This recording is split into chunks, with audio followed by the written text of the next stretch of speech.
ठीक है, तो स्टार्ट करते हैं हम लोग आज की क्लास। तो पिछली क्लास में हम लोगों ने क्या देखा था?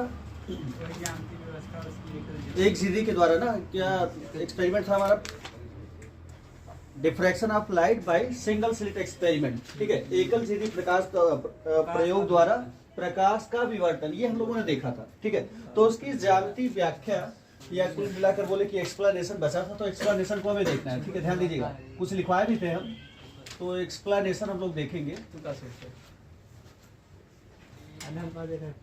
एक्सप्लेनेशन इसका दो प्रकार से होगा। पहला तो आप ज्यामिति यानी कि ज्योमेट्रिकल एक्सप्लेनेशन देखेंगे इसका कि ज्योमेट्रिकली से कैसे एक्सप्लेन किया जाएगा। उसके बाद फिर हम लोग इसको थ्योरेटिकली एक्सप्लेन करेंगे। ठीक है, तो क्या कुछ प्रोसेस हो रहा था उसमें हम लोगों ने स्टार्टिंग में एक बिंदु प्रकाश स्रोत कंसीडर किया था। कंसीडर कीजिए, ये हमारे पास एक बिंदु प्रकाश स्रोत एस है। ठीक है ना, ये क्या है? एस, एक पॉइंट सोर्स है।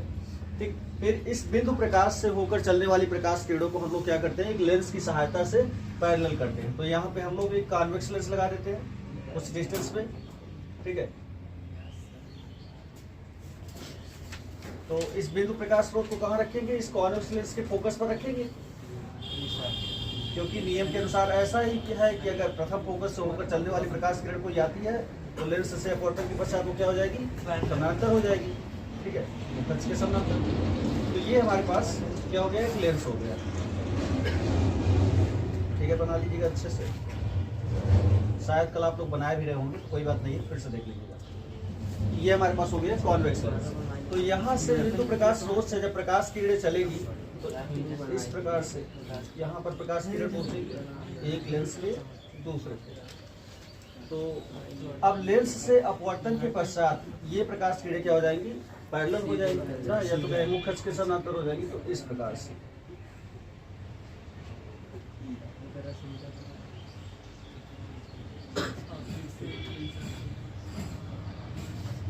अब इन प्रकाश किरणों को हम लोग क्या करेंगे? छिद्र से गुजारेंगे, क्योंकि हमें क्या करना है? विवर्तन का प्रतिरूप देखना है, डिफ्रैक्शन का पैटर्न देखना है कि कहाँ पर बनेगा और किस प्रकार से बनेगा। तो हम लोग कंसीडर कर लेते हैं, इसको एकदम पैरेलल रखिएगा, एकदम स्ट्रेट। तो अब हम यहाँ पर एक क्या करते हैं? झिर्री बनाते हैं, यानी कि स्लिट। ये आपकी स्लिट है। स्लिट का मतलब हम वही बारीक होल कंसीडर कर रहे हैं जो हम लोगों ने वहां पे माना था। ठीक है, अब इस बारीक होल को यहाँ पर बहुत बड़ा सा दिखाया जा रहा है एक्सप्लेन करने के लिए। तो हम लोग मान लेते हैं कि ये हमारे पास झिर्री है ए बी। ठीक है, झिर्री का नाम हम लोग दे दिए ए बी। तो इसको इस पूरे गैप को डॉटेड कंसीडर कर लेते हैं। ठीक है, हम लोग मान लेते हैं ये इस प्रकार से है।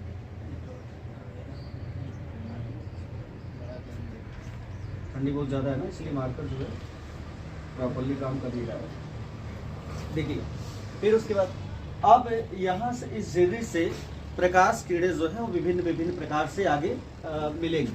ठीक है, पहले तो उन प्रकाश किरणों की हम बात करते हैं जो बिना विचलित हुए सीधे निकल जाती है। यहाँ पर एक दूसरा पर्दा हम लोग कंसिडर कर लेते हैं। यहाँ से देखिएगा, ये सारी चीज़ें हम लोग पढ़ चुके हैं ऑलरेडी एक बार। यहाँ पर फिर से देख रहे हैं, बस हो गया।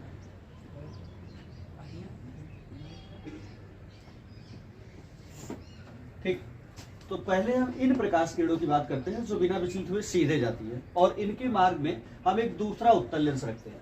ठीक है, तो यहाँ पर आप एक दूसरा उत्तल लेंस रख दीजिए, कुछ ऊपर रखिएगा इस प्रकार से, ऐसे।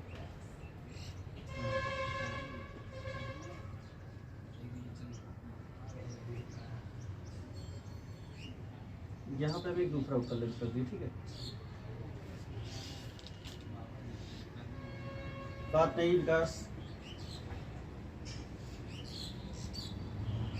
ठीक, तो जब ये प्रकाश किरणें सीधे लेंस पर पड़ेंगी ना, एकदम सीधे इनको ले जाइए और इस प्रकार से लेंस पर इंसिडेंट कर देंगे। ठीक है, तो क्या हो जाएगा? अब लेंस की तो प्रकृति होती है उत्तल लेंस है, तो क्या करेगा? प्रकाश की किरणों को कन्वर्ज कर देगा, एक और मोड़ देगा। तो जब ये इनको मोड़ेगा तो ये सीधे जाकर पर्दे पर मिल जाएंगी। अब चूंकि ये प्रकाश किरणें एक ही कला में, समान कला में पर्दे पर पहुंच रही हैं, और इसीलिए ये पर्दे पर केंद्रीय उच्छिष्ट का निर्माण करेगी। ठीक है, यानी पर्दे के इस पोर्शन पर, इस पॉइंट ओ पर, जो हम ओ की बात कर रहे हैं, बहुत ज्यादा ब्राइटनेस होगी। ठीक है, और यहाँ पे केंद्रीय उच्चिष्ट बनेगा। ठीक है, केंद्रीय उच्चिष्ट इसलिए क्योंकि दोनों प्रकाश किरणें जो है वो क्या कर रही हैं, यानी कि द्वितीयक तरंगिकाएं, आप AB से जब AB पे आए तो यहाँ से द्वितीयक तरंगिकाओं की बात करेंगे, तो दोनों जो द्वितीयक तरंगिकाएं है वो कैसे हैं, समान फेज पर मिल रही हैं, समान कला में मिल रही हैं। ठीक है ना, तो O पर क्या बनेगा आपका, सेंट्रल मैक्सिमा या केंद्रीय उच्चिष्ट, केंद्रीय उच्चिष्ट या सेंट्रल मैक्सिमा, सेंट्रल मैक्सिमा। तो आपका कहां पे बन गया, ओ पर बन गया। ठीक है, अब चलिए, तो अब हम उन प्रकाश किरणों की बात करते हैं जो झिर्री AB से, यानी कि द्वितीयक तरंगिका है, जो झिर्री AB से निकलने के बाद क्या करती हैं, कुछ कोण पर डिफ्लेक्ट हो जाती हैं। ठीक है, तो अब यहाँ से हम लोग कंसिडर करते हैं, मान लेते हैं कि प्रकाश किरण कुछ है, द्वितीयक तरंगिकाएं कुछ जो यहाँ से इतने एंगल पर, कितने एंगल पर, थीटा के एंगल पर डिफ्रैक्ट हो रही है, ये एंगल थीटा, तो वही चीज सेम नीचे भी होगा, ये एंगल थीटा। ठीक है, तो बी, अब ये प्रकाश किरणें यानी कि द्वितीयक तरंगिकाएं जब पर्दे के किसी दूसरे बिंदु पर मिलेंगी तो वहां पर ये मैक्सिमा बनाएंगी कि मिनिमा बनाएंगी, इस चीज को हमें देखना है। ठीक है, अभी हमें पता नहीं है। ठीक है, कि आगे जहां पर पी पर मिलने वाली है वहां पे डार्क फ्रिंज बनेगी या तो फिर मिनिमा बनेगा, कैसे बनेगा, इस चीज को हमें देखना है। ठीक है, ध्यान देखिएगा। तो अब ये प्रकाश किरणें क्या करेंगी, पर्दे पर फिर से मिलेंगी, आगे द्वितीयक तरंगिकाएं कंसिडर कर लेते हैं हम लोग, यहाँ मिलेंगे। एकदम स्ट्रेट मत ले जाइएगा आप लोग, क्योंकि स्ट्रेट नहीं मिलेगी, कुछ ना कुछ तो कन्वर्ट करेगा ये लेंस ना। यहाँ पर कंसिडर कर लीजिए, और ये वाला यहाँ पर इस प्रकार से। ठीक है, पॉइंट हम लोग कौन सा कंसिडर कर रहे हैं, P। ठीक है, अब हम लोग साफ साफ देख पा रहे हैं कि AP और BP में क्या है, कुछ ना कुछ पाथ डिफरेंस जरूर है। ठीक है, पथ का अंतर जरूर है, दोनों साफ साफ बराबर नहीं दिख रहे हैं। ठीक है, तो पथ का अंतर कितना है ये पता करने के लिए हम लोग क्या करते हैं, A से, यानी जो आपकी दूसरी लाइन है B के, इस पर हम लोग परपेंडिकुलर ड्रॉ करते हैं, यानी कि यहाँ से हम इस पर एक परपेंडिकुलर ड्रॉ करेंगे इस प्रकार से, और इसका नाम रख देंगे K। तो ये आपका हो गया K, तो B के। ठीक है, तो A के जो है वो B के पर क्या हो जाएगा, परपेंडिकुलर हो जाएगा। जितना एंगल यहाँ थीटा होगा वही एंगल यहाँ पर सबटेंड होगा थीटा। ये हम लोग पहले भी देख चुके हैं किस प्रकार से आता है, दोनों बता चुके हैं एक बार दो बार। ठीक है ना, तो अब इसके बाद AK से जितनी डिस्टेंसेस होगी, यानी AP और KP, ये दोनों क्या होंगी, बराबर होंगी। ठीक है, मतलब कि यहाँ से तो प्रकाश किरणें समान कला में चल रही हैं। ठीक है, लेकिन P पर जाने पर फिर से ये क्या कर रही हैं, विपरीत विभिन्न कलाओं में पहुंच रही हैं। ठीक है, जब प्रकाश किरणें विभिन्न कलाओं में पहुंचेगी तो वहां पर किसी भी कंडीशन में दीप्त फ्रिंज नहीं बनेगी। ठीक है, क्या बनेगी, अदीप्त फ्रिंज बनेगी। ठीक है, तो इसका मतलब कि बिंदु P पर जो फ्रिंज बनेगी वो कैसी होगी, अदीप्त होगी। अदीप्त का मतलब कि वहां पर हम मिनिमा की बात करेंगे।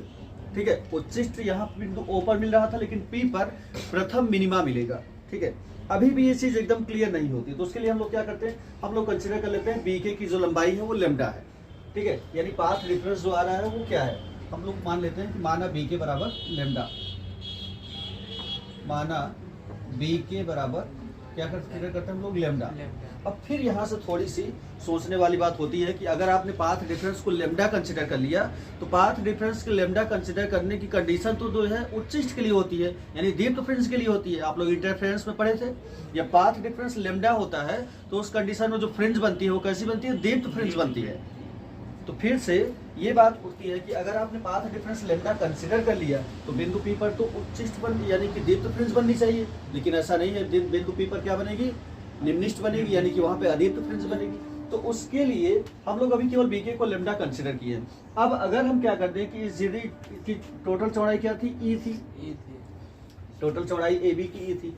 हमने कहा कि अगर झिर्री को हम दो बराबर भागों में डिवाइड कर दें, ठीक है, अभी तक आप AB इतना कंसिडर किए हो, इसको B से डिवाइड कर दो। अब यहाँ से प्रकाश किरण को ले जाओ, तो यहाँ से ये केवल आपके समझाने के लिए। ठीक है, अगर प्रकाश किरण इसको आधा आप डिवाइड कर दिए तो प्रकाश किरण यहाँ से जाएगी, तो यहाँ से फिर बिंदु P पर पहुंचेगी। ठीक है, तो उस केस में जब आप झिर्री की चौड़ाई को आधा कर दे रहे हो तो ये पाथ डिफरेंस भी तो छोटा हो गया है। ये देखो, ये यहाँ था, यहाँ था, यानी कि पाथ डिफरेंस भी उस केस में क्या हो जाएगा, लैम्डा बाई 2 हो जाएगा। यदि हम झिर्री की चौड़ाई को आधा कर दें तो पाथ डिफरेंस भी λ/2 हो जाएगा, और λ/2 जो है ये किसके लिए होता है, अदीप्त फ्रिंज के लिए होता है। ठीक है, हम लोगों ने लैम्डा जरूर कंसीडर किया था स्टार्टिंग में ना, लेकिन ऐसा नहीं है कि प्रकाश किरणें जो है केवल यहाँ से निकलेंगी, यहाँ से। वो तो जो द्वितीयक तरंगिकाएं हैं वो तो झिर्री AB में हर जगह से निकलेंगी।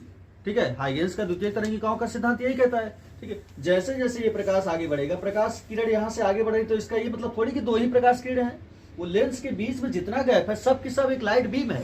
ठीक है, तो इस प्रकार से AB पर जब लाइट बीम पड़ेगी तो हर जगह से द्वितीयक तरंगिकाएं निकलेंगी। हाइगेंस का द्वितीयक तरंगिकाओं का सिद्धांत यही कहता है। ठीक है, ये तो दो कंसीडर करके आपको बताया जा रहा है, इतना डिफिकल्ट फिगर नहीं बनाया जा सकता, इसलिए आपको इमेजिनरी इस तरीके से बता दिया जाता है कि ऐसा होता है। ठीक तो हम लोगों ने क्या देखा कि जब झिर्री AB की चौड़ाई को हम आधा कर देंगे तो उस केस में जो पाथ डिफरेंस है वो भी आधा हो जाएगा। ठीक है, यानी कि अब λ/2 पाथ डिफरेंस वाली जब तरंगिका बिंदु P पे मिलेगी तो वहां उच्चिष्ट का नहीं बल्कि निम्निष्ट का निर्माण करेंगे। ठीक है, इस चीज को हमें देखना है। इसका क्या मतलब, इसका मतलब कि जो B के बराबर आप लैम्डा वहां कंसीडर भी करोगे तो प्राइमरी निम्निष्ट के लिए या प्रथम निम्निष्ट के लिए ही होगा, उच्चिष्ट के लिए नहीं। इस चीज को समझना बहुत जरूरी है। ठीक है, क्योंकि जैसे ही B के बराबर लैम्डा की बात आती है तो तुरंत आपके माइंड में आएगा कि अगर हम लैम्डा की बात कर रहे हैं पाथ डिफरेंस, तो वहां पर बिंदु P पे क्या होना चाहिए, प्रथम उच्चिष्ट या दीप्त फ्रिंज का निर्माण होना चाहिए, और इंटरफेरेंस में ऐसा हो भी रहा था। ठीक है, इंटरफेरेंस में हम लोग क्या करते थे, सेंट्रल फ्रिंज लेते थे, उसके बाद सेंट्रल फ्रिंज के बाद पूरा यहाँ तक डार्क मिलती थी, बिंदु P पे आपको फिर से प्रथम सेंट्रल मिल जाती थी, यानी कि प्रथम दीप्त फ्रिंज मिल जाती थी ना। लेकिन ये उसके जस्ट अपोजिट हो रहा है कि बिंदु P पर आपको निम्निष्ट मिलेगा, अदीप्त फ्रिंज मिलेगी, दीप्त नहीं मिलेगी। ठीक है, इस चीज को समझ में आ गया? अगर समझ में आ गया तो हम लोग आगे बढ़ते हैं। तो B के बराबर लैम्डा हम लोग बात किए थे प्रथम निम्निष्ट के लिए। ठीक है, तो अतः बिंदु P पर प्रथम निम्निष्ट के लिए, प्रथम निम्निष्ट के लिए, प्रथम निम्निष्ट के लिए हम लोग बात करेंगे तो वहां पर हम लोग कंसीडर करेंगे B के बराबर क्या, लैम्डा। चलिए फिर हम लोग क्या बात किए थे, हम लोग बात किए थे समकोण त्रिभुज AKB या BKA। ठीक है, तो समकोण त्रिभुज राइट एंगल ट्रायंगल इस तरीके से बनेगा। समकोण त्रिभुज AKB या BKB जो ले लो, BKA समकोण त्रिभुज है, तो समकोण त्रिभुज BKA में यहाँ पे ये एंगल हमें पता है, और AB आपका क्या है, हाइपोटेनस यानी कर्ण। ठीक है, BK आपका क्या है, लंब। तो कर्ण और लंब में रिलेशन साइन थीटा। ठीक है, तो यहाँ पर हम लोग साइन थीटा की बात करेंगे। तो sine theta is equal to कोण के सामने की भुजा लंब यानी BK डिवाइडेड बाय कर्ण यानी AB। तो यहाँ से हमें BK की वैल्यू मिल जाएगी, कितनी मिल गई, तो BK हाथ चल नहीं रहा है, तो equal to AB sine theta. कितना मिल जाएगा, AB साइन थीटा BK। तो BK की वैल्यू हम लोग कितना लिख सकते हैं, BK is equal to AB क्या है आपका, E। तो BK is equal to E sine theta. हाँ कौन,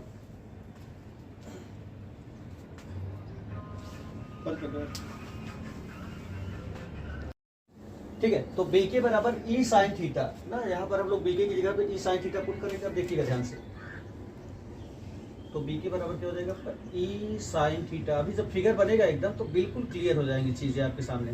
E sine theta is equal to lambda. ठीक है, ध्यान दीजिए। अब P पर हमारे पास क्या थी, प्रथम निम्निष्ट थी। इसी के तरीके से और आगे जाएंगे तो हमें द्वितीय निम्निष्ट, तृतीय निम्निष्ट, उसके लिए हमारे पास लैम्डा की वैल्यू कैसे आएगी, प्रथम निम्निष्ट के लिए लैम्डा, द्वितीय निम्निष्ट के लिए 2 लैम्डा, तृतीय निम्निष्ट के लिए 3 लैम्डा। इस प्रकार से ये बढ़ती जाएगी। ठीक है, तो इसी प्रकार प्रथम, द्वितीय तथा तृतीय निम्निष्ट के लिए, निम्निष्ट हिंदी आप लोग समझ लीजिएगा। ठीक है, हाथ एकदम से कांप रहा है और लिखते बन नहीं रहा है, के लिए लैम्डा की जो वैल्यू होगी यानी कि E साइन थीटा की जो ना क्या हो जाएगा, BK का मान BK क्या हो जाएगा, बराबर लैम्डा 2 लैम्डा। ठीक है, 3 लेमडा एंड सो ऑन। कहाँ तक हम लोग ले जाएंगे? m lambda. ठीक है, अगर हम क्या करें, एमओवी दीप्त फ्रिंज की बात करें, ठीक है, एमओवी किसके लिए? निम्निष्ट के लिए। एमओवी निम्निष्ट के लिए, निम्निष्ट के लिए हमारे पास क्या हो जाएगा? m लेमडा तक जा रहा है, तो e sine theta is equal to कितना हो जाएगा? m lambda. ध्यान से देखिएगा, तो जो उच्चिष्ट होता है, अभी हम लोग फिगर इसको बनाएंगे, तो बेस में तो आपका उच्चिष्ट बन गया, इस प्रकार से आप कंसिडर कर लो। ठीक है, बेस में आपका उच्चिष्ट बन गया, लेकिन उच्चिष्ट के दोनों साइड में निम्निष्ट मिलते हैं हमें, केवल एक साइड में नहीं, इधर भी और इधर भी। इसीलिए इसे e sine theta is equal to m lambda ना लिखकर प्लस माइनस m लेमडा लिखेंगे। ठीक है, तो ई साइन थीटा यहाँ तक आ रहा है, नीचे भी। ठीक, तो ठीक है, आप लोग जो भी करना हो कर लीजिए, पिक लेना हो तो पिक ले लीजिए। तो वैसे हुआ था यहाँ तक ना। ठीक है, आगे चलते हैं, देखिए इस प्रकार से नहीं करते।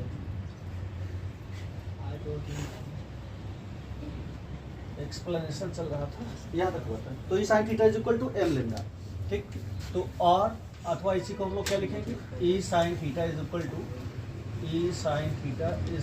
To plus minus m lambda. Plus minus sine क्या डिनोट करेगा? प्लस माइनस साइन डिनोट करेगा कि जो निम्निष्ट है वो उच्चिष्ट के दोनों ओर बन रही है ना, जहां प्लस माइनस बताता है कि निम्निष्ट क्या करेगा?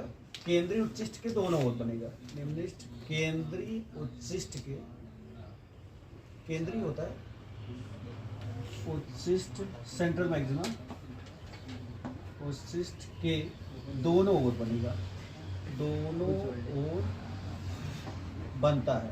ठीक है, बनता है। चलिए, तो देयरफॉर ये आ गया आपका e sine theta is equal to plus minus m lambda. अगर हम निम्निष्टों की कोणीय स्थितियों की बात करें, अतः ना केंद्रीय उच्चिष्ट के दोनों ओर, केंद्रीय उच्चिष्ट के दोनों ओर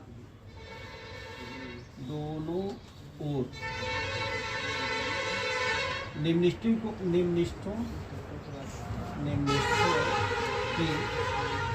कोणीय स्थितियां हम लोग देखते हैं।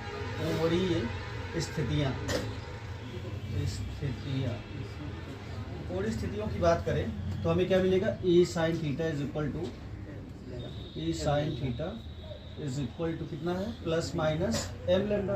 तो हमें कोणीय स्थिति देखना है, यानी साइन थीटा की वैल्यू देखना है। तो sine theta is equal to क्या हो जाएगा? Plus minus m lambda divided by e. ठीक है, अगर थीटा को बहुत सूक्ष्म माने तो थीटा के अत्यंत सूक्ष्म होने पर, अत्यंत लिखते जाओ आप लोग, अगर नहीं लिखे हो तो, सूक्ष्म होने पर क्या हो जाएगा? जब थीटा बहुत छोटा होगा तो उस केस में साइन थीटा बराबर हुआ थीटा, तो साइन थीटा बराबर थीटा। ठीक है, साइन थीटा बराबर थीटा हो जाएगा, तो थीटा इज इक्वल टू आपके पास हो जाएगा plus minus m lambda divided by e. इतना हो गया। ठीक है, तो अब इसको हम लोग आगे लिख पाएंगे।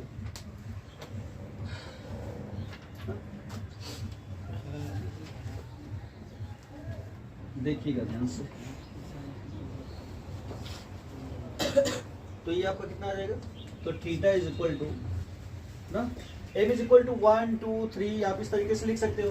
तो ये क्या हो जाएगा? प्लस माइनस लेमडा बाई ई, फिर कामा करके प्लस माइनस 2 लेमडा बाई ई, फिर इसी तरीके से प्लस माइनस 3 लेमडा बाई ई ना, क्योंकि आपने m को सब्स्टिट्यूट कर दिया किससे? m इज इक्वल टू 1, यहीं पे लिख दीजिएगा, where m is equal to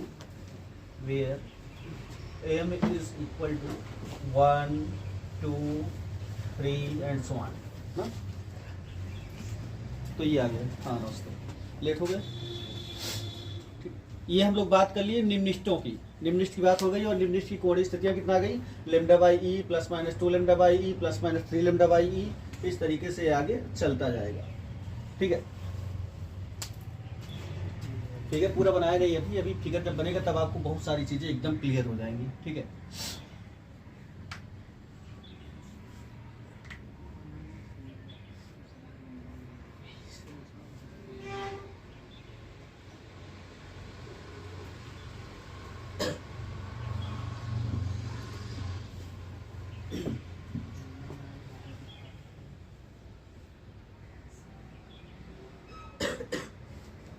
अब इसको हम इरेज कर देंगे, इसकी जरूरत अब नहीं पड़ने वाली है। अब हम लोग निम्निष्ठ की बात करेंगे, यानी कर चुके हैं। उच्चिष्ट की बात, गौड़ उच्चिष्ट की करेंगे, फिर उसके बाद फिगर बनाएंगे।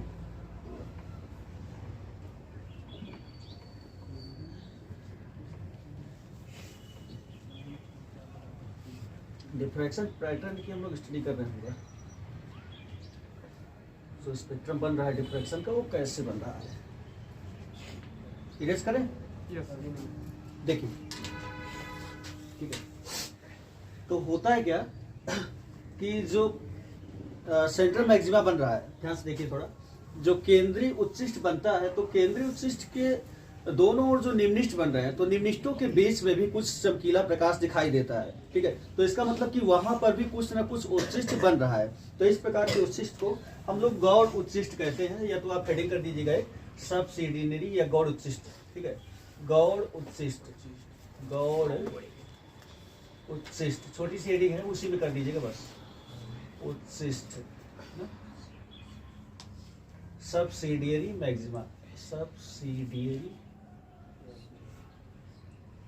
मैक्सिमा।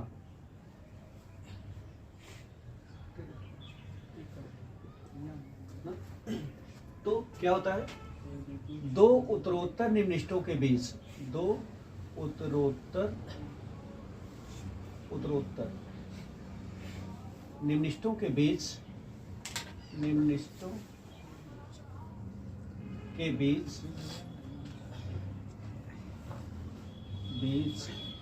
बनने वाले उच्चिष्ट को, बनने वाले उच्चिष्ट को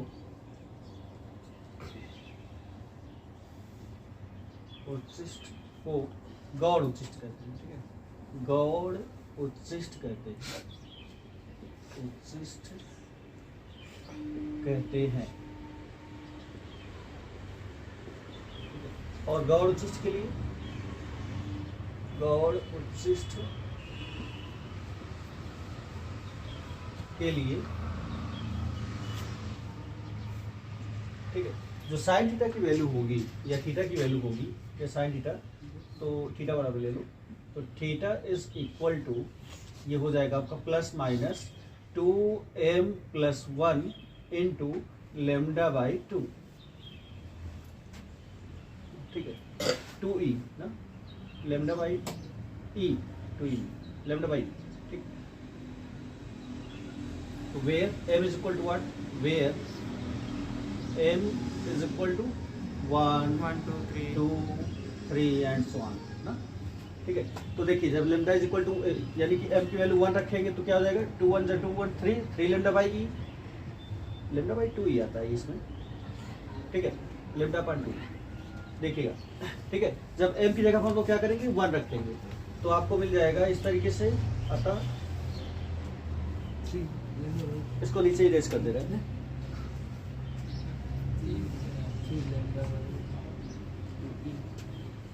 देखिए, अतः गौड़ उच्चिष्टों, इसको ब्रैकेट में, अतः गौड़ उच्चिष्टों की कोणीय स्थिति, कोणीय स्थिति कहते हैं, एंगुलर पोजीशंस, क्या जाएगा, तो थीटा इज इक्वल टू आपके पास आ जाएगा, m इज इक्वल टू 1 रखोगे तो 2 3, यानी 3 λ/2e, ये किस में आएगा, प्लस माइनस। ठीक है, फिर उसके बाद जब 2 रखोगे तो 2 2 जब 4 1 5, तो 5 λ/2e। उसके बाद जब 3 रखोगे तो 7 λ/2e। इस प्रकार से ये क्या है, गौड़ उच्चिष्ट जो है उनकी कोणीय स्थिति मिल रही है हमें। ठीक है, अब हम इसको पूरा फिगर में देखेंगे, ग्राफ बनाएंगे। केवल रेले की क्राइटेरिया है क्या, उसे लिखो, बाद में जब हम दूरदर्शी पर बात करेंगे तो वहां पर समझाएंगे। ठीक है, नेक्स्ट हेडिंग कर लीजिएगा, दूरदर्शी की विभेदन क्षमता।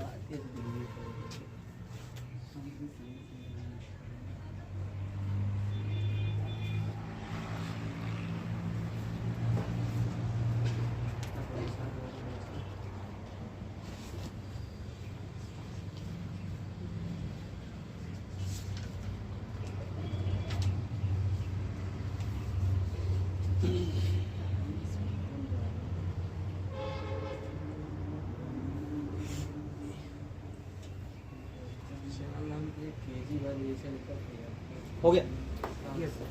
नेक्स्ट हेडिंग, फ्रेश हेडिंग लिखिएगा, दूरदर्शी की विभेदन क्षमता। इसको इरेज कर देगा। अब की बार थोड़ा आसानी से इरेज हो रहा है, यानी टेम्परेचर लगातार बढ़ रहा है। दोपहर में एकदम आसानी से इरेज होता है, ऐसा क्यों होता है? टेम्परेचर के कारण इसमें क्या डिफरेंस आ रहा है इंक में, बताओ। जो व्हाइट बोर्ड है सर जी, हाँ, ये थोड़ा हार्ड हो जाता है, मतलब गर्म हो जाता है थोड़ा बहुत। तो उससे क्या फर्क पड़ेगा? केमिकल या फिजिकल चेंजेस के बारे में बात करूं, सोचना, ठीक है, सोचा करो, बहुत जरूरी है सोचना। दूरदर्शी की विभेदन क्षमता।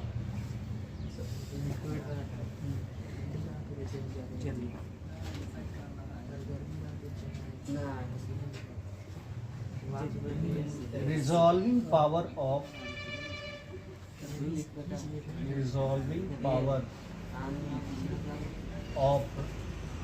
Telescope of telescope. तो टेलीस्कोप के बारे में हम लोगों ने पहले भी पढ़ा था कि टेलीस्कोप एक इस प्रकार का यंत्र है जिससे दूर स्थित वस्तुओं को देखा जा सकता है, ठीक है। और ये क्या करता है, दूर स्थित वस्तुओं का आंख पर बड़ा दर्शन कोण बनाता है, जिससे हमें वस्तुएं बड़ी दिखाई देती है, ठीक है ना। तो क्या हो जाएगा, इसको लिख दो, दूरदर्शी द्वारा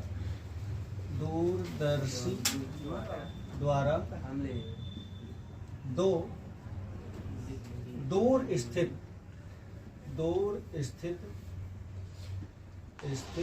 वस्तुओं के प्रतिबिंबों को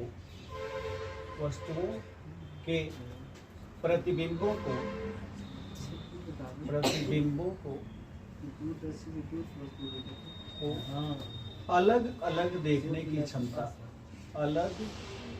अलग या पृथक ना, देखने की क्षमता,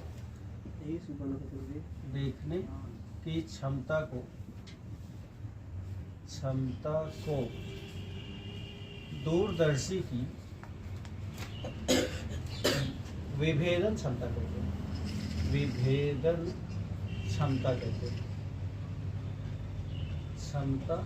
कहते हैं। ये तो एक लाइन की डिफरेंशन है केवल।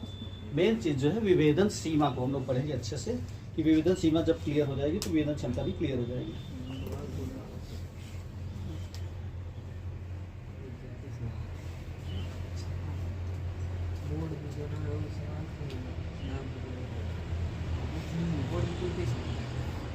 हो गया।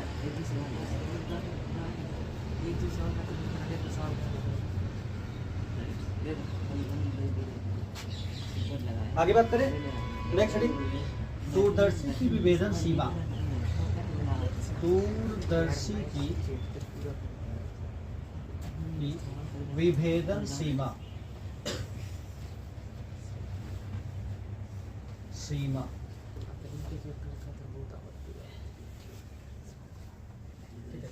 इसको लिख दीजिएगा, दूरदर्शी की विभेदन सीमा। दूरदर्शी की, फ्री हैंड लिखे, तेज लिखाएगा, विभेदन सीमा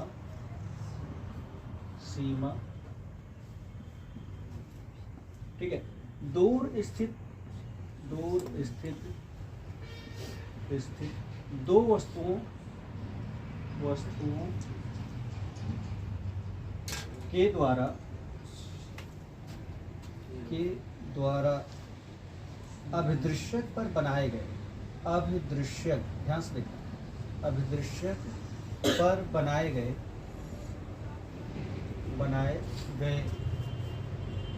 उस कोण के बराबर होती है, उस कोण एंगल की बात कर रहे हैं, के बराबर होती है, बराबर होती है, जिस पर दोनों वस्तुओं के प्रतिबिंबों को, दोनों वस्तुओं के प्रतिबिंबों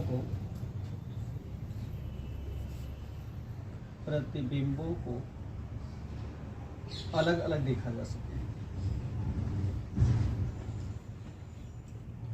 को अलग अलग देखा जा सके, तो ये क्या होता है, ये एक प्रकार का कोण होता है जो दो वस्तुओं द्वारा दूरदर्शी के अभिदृश्यक पर बनाया जा सकता है। ठीक है, तो इस कोण का मान जितना कम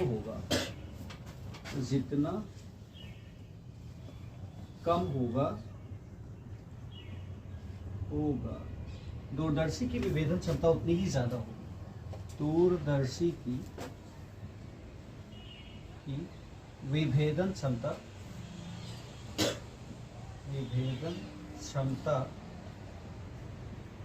उतनी ही ज्यादा होगी,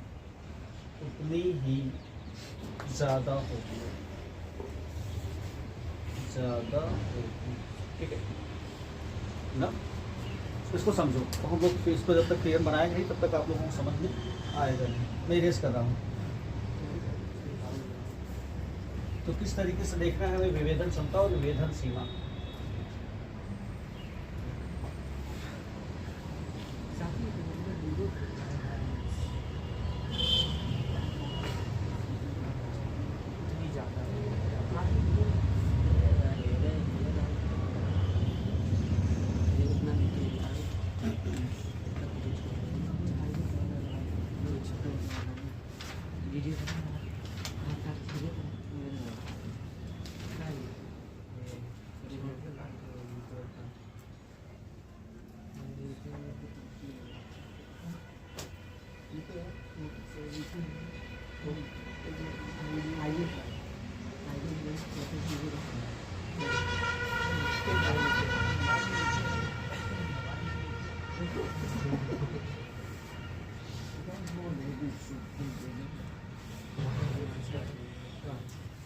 देखो ठीक है, इसमें हम लोग समझने की कोशिश करते हैं।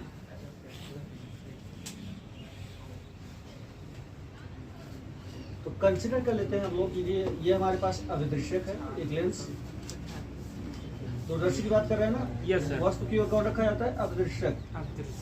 ठीक है, थोड़ा सा और बड़ा बनाओ।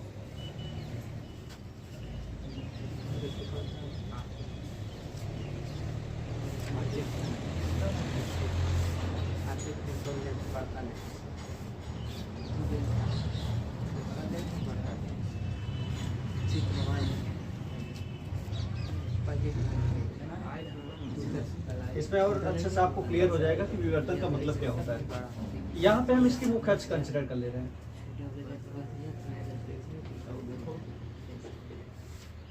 ठीक है, ध्यान से देखिएगा, बहुत अच्छे से समझना है। ठीक, देखो इधर फोकस करो सब लोग। अभी तक तुम ग्लव्स लगाए हो यार। ठंड है सर। देखो, तो ये हो गई दूरदर्शी का अभिदृश्यक। ठीक है, अभिदृश्यक के सामने एक दूर स्थित कोई वस्तु है, जैसे तारा। हम लोग स्टार को फोकस कर रहे हैं। ठीक है, सपोज करो ये स्टार है और इस स्टार को हम लोग देख रहे हैं, इसका नाम हम लोग रख देंगे ओ। ठीक है, तो जब इस स्टार को देख रहे हैं, स्टार में कैसे दिखाई दे रहा है? बिंदु वस्तु के रूप में। ठीक है, तो कायदे से दूरदर्शी में उसी बिंदु वस्तु का एक चमकीला ब्राइट तीक्ष्ण प्रतिबिंब बनना चाहिए। ठीक है, अब चूंकि ये मुख्य अक्ष पे है तो प्रतिबिंब भी इसका यहीं पे बनेगा कहीं, क्योंकि बिंदु वस्तु है। ध्यान देखना, क्या कायदे से बनना चाहिए और क्या कायदे से नहीं बन रहा है, इन चीजों को बहुत अच्छे से समझना है। तो कायदे से जब आप पॉइंट को देख रहे हो तो उसी पॉइंट का और शार्प इमेज यहाँ पे बनना चाहिए था। ठीक है, दूरदर्शी यही काम तो करता है, जो चीज है वही साफ साफ दिखाएगा कि हाँ वही चीज है, लेकिन एक्चुअल में ऐसा होता नहीं है। ठीक है, होता क्या है कि जब आप एक जलते हुए बल्ब को दिखते हो, देखो ध्यान से समझना, ठीक है, एकदम से प्रैक्टिकली समझने की कोशिश करो। सपोज करो कि ये आप क्या कर रहे हो, एक बल्ब को देख रहे हो, बल्ब। ठीक है। जब बल्ब ग्लो कर रहा होता है और इसे आप देखते हो, अगर दिन में देख रहे हो तो बात अलग है, रात को देखते हैं हम लोग, क्योंकि रात में आपको विवर्तन प्रतिरूप जो है वो ज़्यादा अच्छा दिखाई देगा, ठीक है। तो जब आप बल्ब को देख रहे हो तो क्या बल्ब जलते हुए आपको ऐसा ही दिखता है? नहीं, इसको पूरा बल्ब बना दो जिनको बल्ब में दिक्कत हो, ठीक है, जला भी दीजिए, जला भी दे ना, व्यवस्था करें, ठीक है। तो जब बल्ब जलता है तो आपको केवल बल्ब नहीं दिखाई देता, बल्कि इसका जो विवर्तन रहता है, विवर्तन के कारण इसका आपको एक इतना बड़ा सा दिखाई देगा। हाँ। छोटा सा बल्ब नहीं दिखाई देगा, आपको बड़ा सा दिखेगा कि उतना दूर तक जल रहा है ना। एक्चुअल में तो ये दिखता है कि बल्ब दिखता है, बल्ब नहीं दिखता है ना जलते समय, ठीक है। आपको पूरा चमकता हुआ उसके चार चमकता हुआ दिखाई देता है, गोला सा दिखाई देता है। तो वही चीज यहाँ पर भी होता है। आप भले इस स्टार को देख रहे हो, स्टार बहुत छोटा बना दिया हम लोग, थोड़ा सा बिंदु वस्तु ही ले रहे हैं, ठीक है। तो इस स्टार का कायदे से एक चमकीला प्रतिबिंब बनना चाहिए, लेकिन एक्चुअल में ऐसा नहीं होता, बल्कि उसके चारों ओर हमें क्या करता है, एक सर्कल मिलता है, ठीक है। सर्कल की तरह दिखाई देता है, एक वृत्त की तरह दिखाई देता है। कैसे? इस प्रकार से। बहुत बड़ा मत बताना। अभी यहाँ पर हमें रैले की कसौटी को भी समझना है।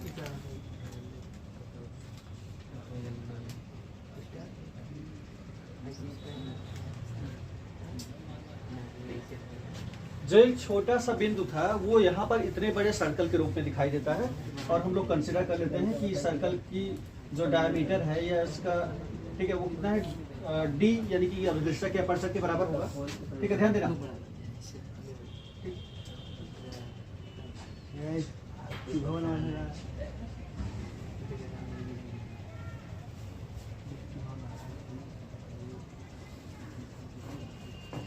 तो ये क्या हो गया, स्टार ओ का हम लोग प्रतिबिंब देख रहे थे, तो वो प्रतिबिंब एक डॉट ना दिखाई देकर हमें क्या करता था, इतने बड़े एक सर्कल के रूप में दिखाई देता था, ठीक है।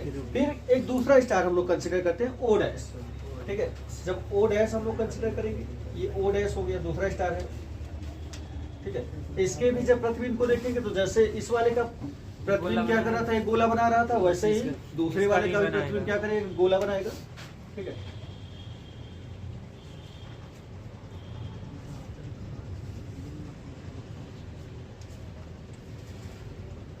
यहाँ पर इस प्रकार से, ठीक है। ये एंगल हम लोग कंसिडर करते हैं कितना है, थीटा, थीटा ना। ये आपका हो गया कितना, ओ डैश। तो ओ डैश, तो ओ डैश यानी, तो बोलिए इसको हम लोग आई कंसिडर कर लेते हैं, और इस वाले का जो बनाएंगे यहाँ पर भी एक गोला बनाएगा, वलय,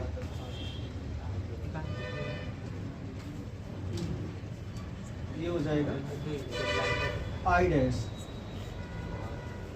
आई डैश, आई डैश, ठीक है। अब यहाँ पर हमें रेले की कसौटी को समझना है, रेले की जो क्राइटेरिया है उसको समझना है। इसको हम लोग क्या करते हैं, आगे बढ़ाते हैं, और इसको इधर से आगे बढ़ाते हैं, ध्यान से देखिए, ठीक है। तो कायदे से अब यहाँ पर उच्चिष्ट और निम्निष्ट को किस तरीके से समझना उसको भी हम लोग देखा। कायदे से जब आप ओ को देख रहे थे तो ओ का यहाँ पे आपको एक उच्चिष्ट मिलना चाहिए था, यानी कि इस प्रकार से यहाँ पूरा तक लेंगे, यहाँ तक आपको क्या मिलेगा, एक उच्चिष्ट मिलेगा,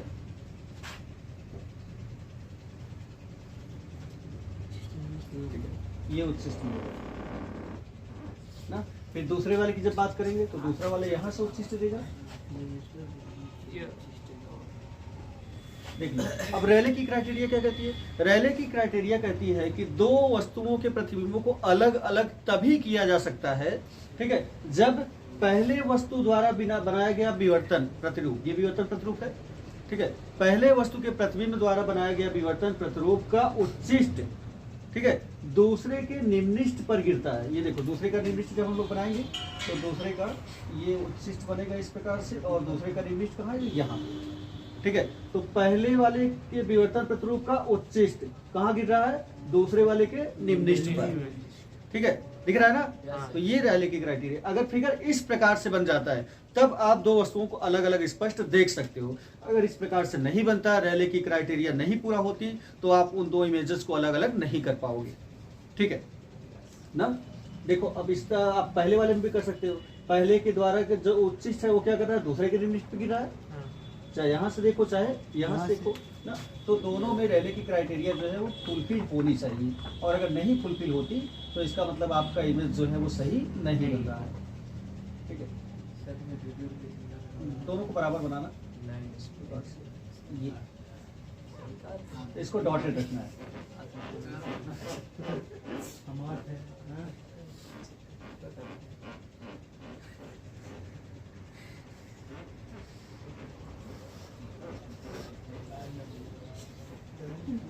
ठीक, इस प्रकार से। हाँ? तो और इस रैले की क्राइटेरिया तभी फॉलो होगी जब जो एंगल है आई, यहाँ पे पॉइंट हम लोग सी कंसीडर कर लेते हैं, आई सी और आई डैश का मान थीटा के बराबर होगा। ठीक है, और उस केस में यही जो है विभेदन सीमा होगा। तो थोड़ा सा इस पे लिखवाना पड़ेगा, लिख लीजिए आप लोग। पहले हम लोग पॉइंट ओ की बात कर लेते हैं। फिगर बनाना है, फिगर बना लीजिए। हाँ, फिगर बना लीजिए, तब लिखिए। माना बंद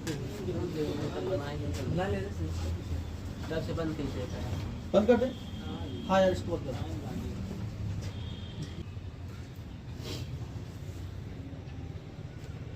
तो इधर की ओर एक्स एक्सिस पर हम लोग थीटा कंसीडर कर लेते हैं। ठीक है, इधर की ओर थीटा, और वाई एक्सिस पर हम लोग इंटेंसिटी कंसीडर कर लेते हैं, यानी कि प्रकाश की तीव्रता, जो उच्चिष्ट या निम्निष्ट बनेगी उसकी तीव्रता कैसी होगी, इस प्रकार से। ये आपका क्या होगा, आई। ध्यान से देखिएगा, तो होता क्या है ना, केंद्र में आपका यहाँ पे केंद्रीय उच्चिष्ट मिल जाएगा ना, इसको पॉइंट हम लोग सी कंसीडर कर लेते हैं कुछ भी। तो यहाँ पे हमें क्या मिलेगा, केंद्रीय उच्चिष्ट इस प्रकार से मिलेगा, इस प्रकार से। उच्चिष्ट का मतलब मैक्सिमा, यहाँ मिल गया आपको। ठीक है, तो यहाँ पर आपका केंद्रीय उच्चिष्ट मिलेगा, ध्यान से देखिएगा। और केंद्रीय उच्चिष्ट के दोनों ओर, यानी इस साइड में भी और इस साइड में आपको क्या मिलते हैं, निम्निष्ठ मिलते हैं। तो ये वाला पॉइंट जो होगा ये प्रथम निम्निष्ठ होगा इधर की ओर, और यहाँ पे ये होगा प्रथम निम्निष्ठ इधर की ओर। ठीक है, फिर प्रथम निम्निष्ठों के बाद कुछ और उच्चिष्ट मिलते हैं जिन्हें हम लोग क्या कहते हैं, गौण उच्चिष्ट। तो थोड़ा सा बस इतना। ठीक है, फिर उसके बाद आगे जाओगे, फिर थोड़ा सा एक गौण उच्चिष्ट मिलेगा, फिर उसके बाद आगे जाओगे और थोड़ा थोड़ा। ठीक है, और थोड़े थोड़े इस तरीके से ये मिलते रहेंगे ना। फिर एक गौण उच्चिष्ट मिला, फिर उसके बाद फिर गौण उच्चिष्ट, तो इस तरीके से इसको आगे तक हम लोग ले जा सकते हैं ना। और इसके बाद इधर भी वही कंडीशन, तो एक गौण उच्चिष्ट मिला, फिर दूसरा गौण उच्चिष्ट मिलेगा, फिर इस तरीके से इसको। चलिए, तो अब इनकी कोणीय स्थितियों को हमें दिखाना है। ये आपका क्या है, ये आपका है केंद्रीय उच्चिष्ट ना, सबसे जो बीच में मिलेगा, केंद्रीय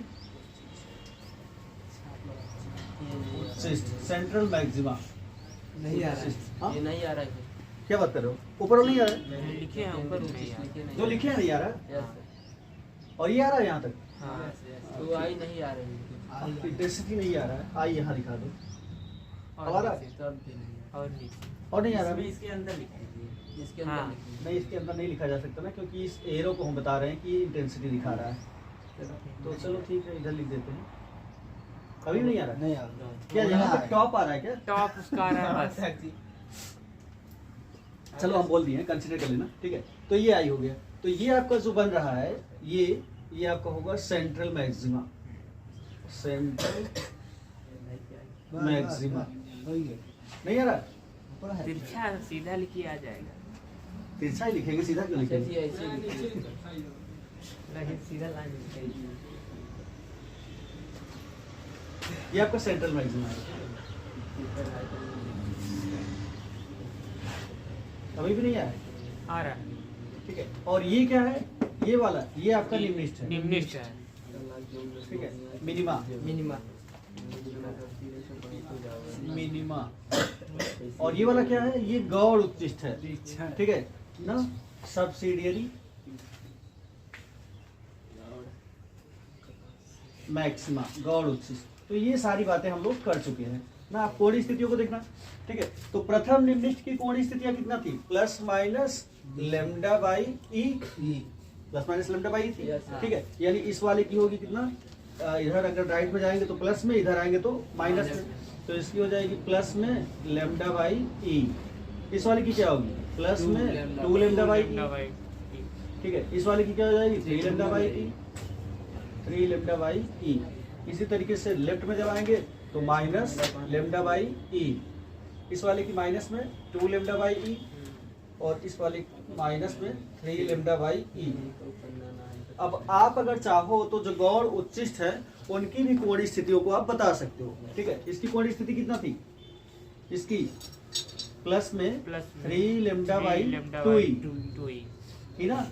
और इस वाले की माइनस 3 लैम्डा बाई 2 ई, और इस वाले का करेंगे तो 5 लैम्डा बाई 3 तो इस तरीके से इसकी क्या हो जाएगी 5 लैम्डा बाई 2 ई, और इस वाले की माइनस 5 लैम्डा 2 ई।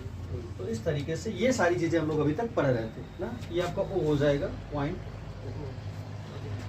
नोट कर लीजिए, बन गया।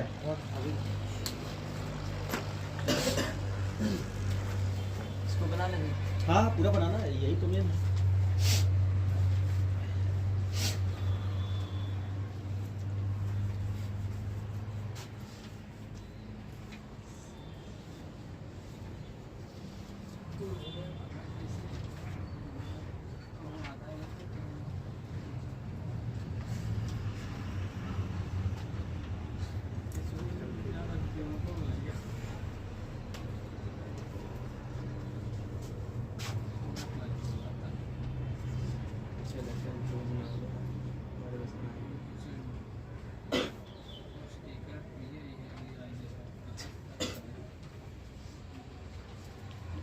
ग्राफ जरूर बता देना किसके किसके बीच में बना है, थीटा और इंटेंसिटी आई, यानी कोणीय स्थितियां और तीव्रता के बीच में।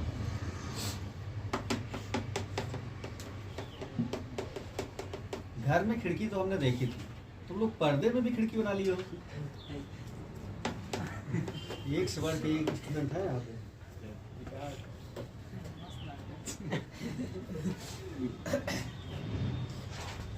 आनंद नहीं है।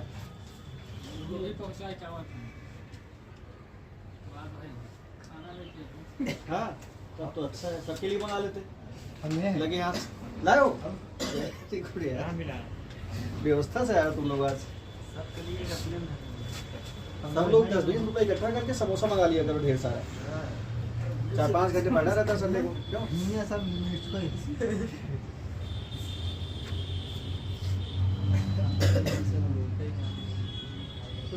हम तो आज कुछ नहीं लाए, पानी लाए बस, हो गया।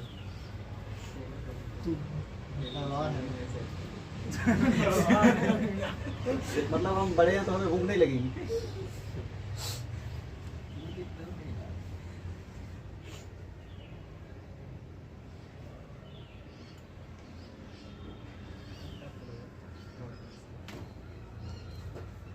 हो गया, चलो। तो इस फिगर को अभी हमें लेना है, काफी देर तक देखेंगे हम लोग इसे।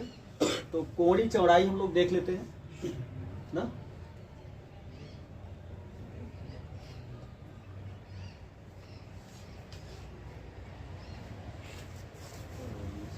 आगे बढ़े।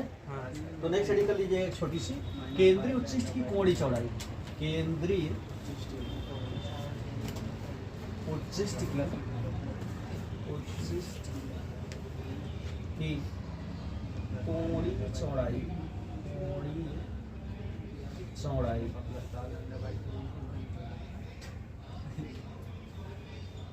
ठीक है, angular width of central maxima. Angular width, angular width of central maxima, central maxima. ध्यान से देखिए क्या होता है कोणीय चौड़ाई। कोणीय चौड़ाई का मतलब कि एंगुलर विड्थ मतलब एंगुलर डिस्प्लेसमेंट, थीटा की जो स्थिति होगी।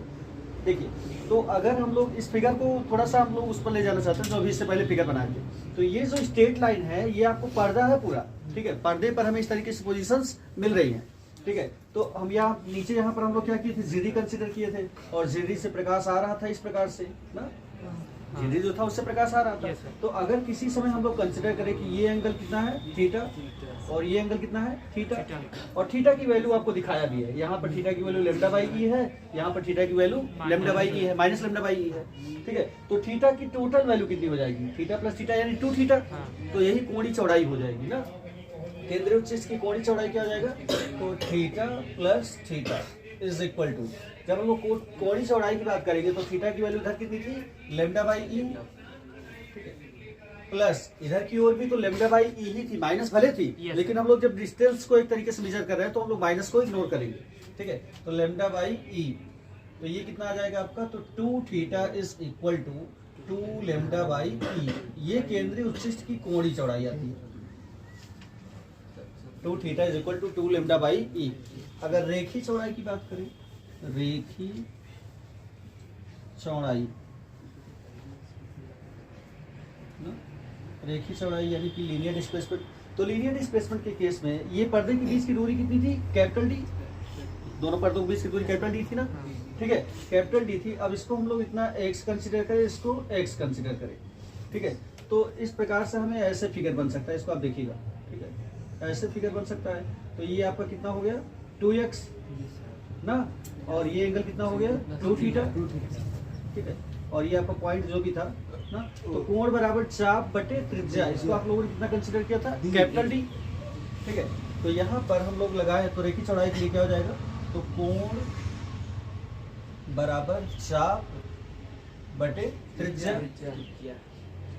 इस प्रकार से होता है आपका formula.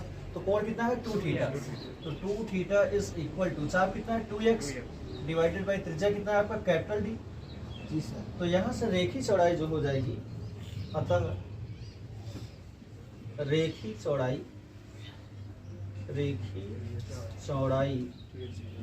Which is equal to 2x, तो 2x का मान कितना आ जाएगा, 2x is equal to 2 theta into capital D, 2 theta की वैल्यू रख दीजिए 2 लैम्डा अपान ई, तो 2x is equal to 2 lambda upon E into capital D, ये हो गया क्या आपका रेखीय चौड़ाई, ठीक है। तो पूरा केंद्रीय उच्चिष्ट के बारे में हम लोग बात कर चुके हैं कि उसकी कोणीय चौड़ाई कितनी होगी और उसकी रेखीय चौड़ाई कितनी होगी, ठीक है। ये टॉपिक कंप्लीट हो गया, नोट कर लीजिए, सही है सर। हाँ तो ऑन कर दो, ठीक है। देखो तो हम लोग बड़ा इंटरेस्टिंग टॉपिक पढ़ने जा रहे हैं, प्रकाशिक यंत्रों की विभेदन क्षमता ना।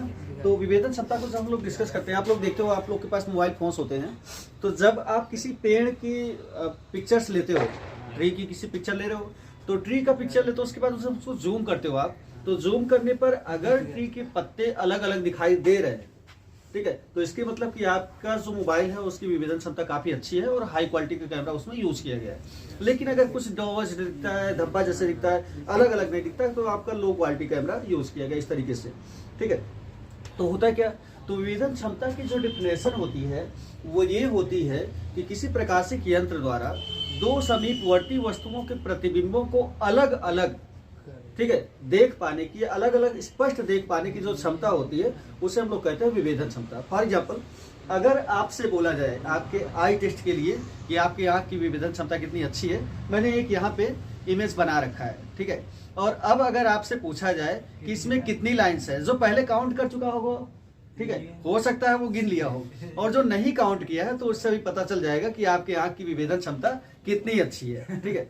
सबसे पहले आकाश, आकाश कितने लाइन्स खींचे हमने, काउंट करके बताओ।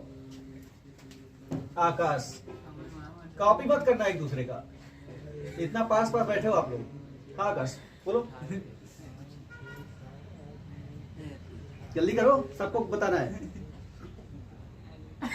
लाइव डिटेक्टिव टेस्ट है। हाँ आकाश,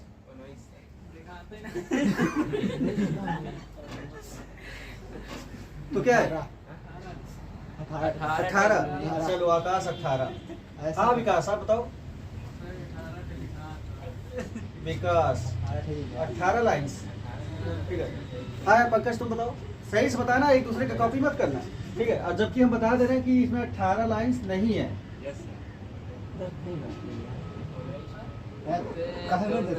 निकाल नहीं रहे हैं, छोटी कर रहे हैं ताकि अच्छे गिन पाओ। हाँ पंकज जल्दी से बताओ, आज तुम लोग का टेस्ट भी हो जाएगा। पंकज कितनी लाइन सर? 18। सर यार 18 कॉपी कर रहे हो, देख गए क्या? सब 18। हाँ यार संदीप तुम बताना, 18 नहीं है, सर ये 16 है। देखो उसको 16 लाइन्स दिख रही हैं। 18 देख कर बताना है यार योगेश, कितनी लाइन्स दिख रही तुमको? दिख रही है कि नहीं? कितनी? 19। चलो शिवम तुम बताना। सर 19 या 20? नहीं एक बताओ, 19 या 20? 20 20 लाइन्स। हाँ यार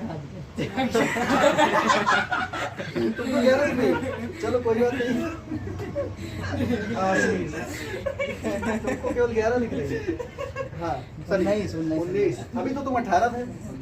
फिर से गिनने शनि, अब है गिनती हो सकता है। चलो इतने को ही करते हैं। शनि हाँ कितना? 19। और यार तुम बताना शिवम। शिव नहीं तो देख लो, अभी क्या है सामने ही तो है। तो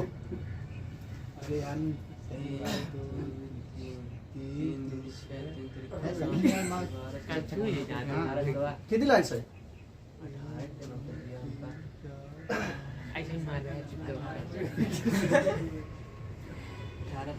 कई थे बा 15 थे यार तुम क्यों गिन रहे हो? तुम तो गिन चुके हो, तुम बताओ यार। 15। ठीक है, अब चलो हम इसे काउंट करते हैं ना। हाँ ठीक है, क्योंकि हम एकदम पास हैं तो हमको हमारे पास टिक करते जाएंगे।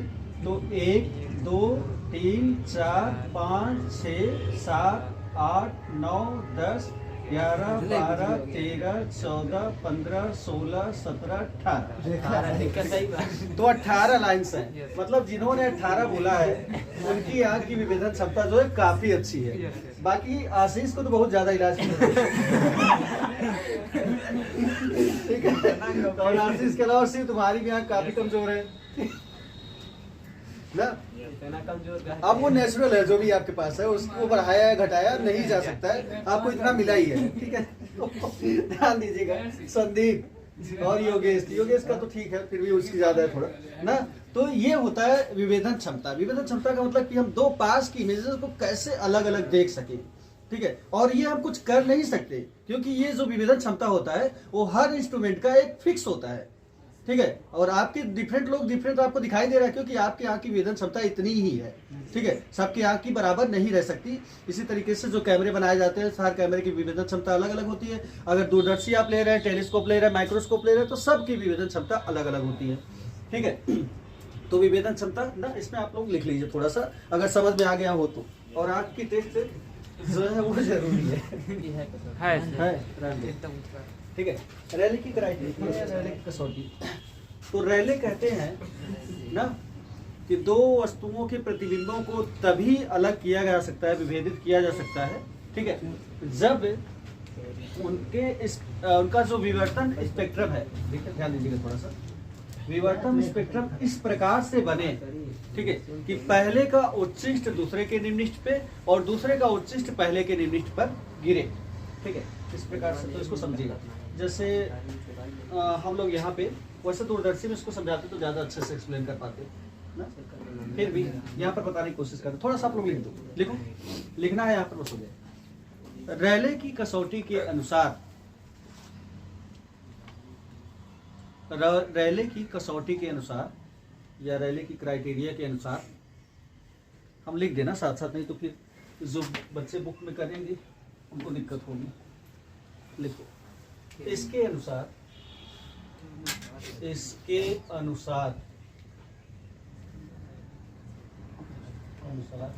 दो स्पेक्ट्रमी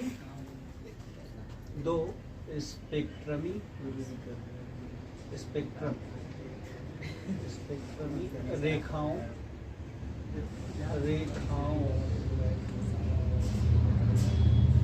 के प्रतिबिंबों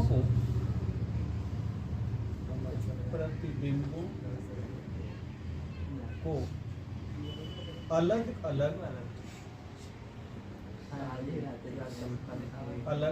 तभी विभेदित किया जा सकता है, तभी विभेदित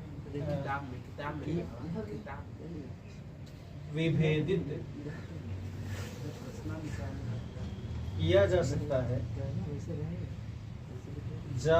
है जब उनमें से पहली स्पेक्ट्रम यहाँ तक आ रहा है। आ रहा है पहले स्पेक्ट्रम द्वारा बने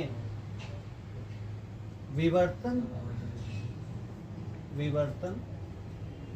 प्रतिरूप का उच्छिष्ट, विवर्तन प्रतिरूप का उच्छिष्ट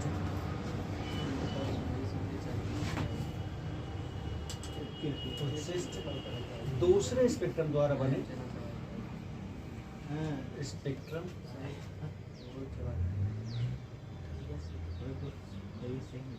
द्वारा बने विवर्तन प्रतिरूप के निम्नलिखित पर गिरता है। विवर्तन प्रतिरूप के निम्नलिखित पर गिरता है। निम्नलिखित पर गिरता है। ठीक है। आप लोग यहाँ पे प्रकाशिक यंत्र द्वारा किसी प्रकाशिक यंत्र द्वारा दो समीपवर्ती वस्तुओं के प्रतिबिंबों को वस्तुओं के प्रतिबिंबों को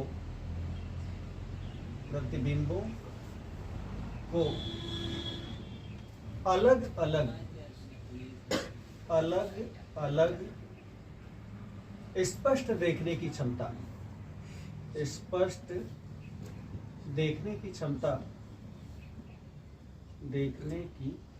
क्षमता को, ठीक है, क्षमता को प्रकाशिक यंत्र की विभेदन क्षमता कहते हैं। प्रकाशिक यंत्र की विभेदन क्षमता कहते हैं। क्षमता कहते हैं ना। ठीक है। नेक्स्ट हेडिंग विभेदन सीमा। वैसे इस पे एक पॉइंट लिख दो, विभेदन सीमा। ठीक है, विभेदन सीमा ये क्या होता है? रिजॉल्विंग डिस्टेंस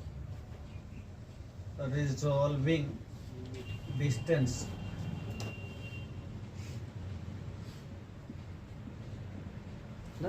ये क्या होता है? विभेदन सीमा एक दूरी होती है जहां तक हम दो वस्तुओं के प्रतिबिंबों को अलग अलग स्पष्ट देख सकते हैं। ठीक है, अगर इससे कम दूरी पर रखा जाए तो हम प्रतिबिंब को अलग अलग नहीं कर पाएंगे। ठीक है, जैसे अभी हमने क्या किया था, बहुत पास बना दिया था ना। ठीक है, तो उसकी विभेदन सीमा काफी एक तरीके से कम हो गई थी ना। तो ये क्या होता है? दो वस्तुओं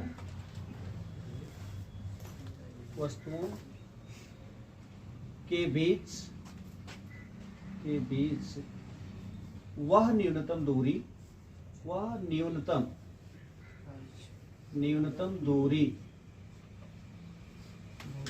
जहां तक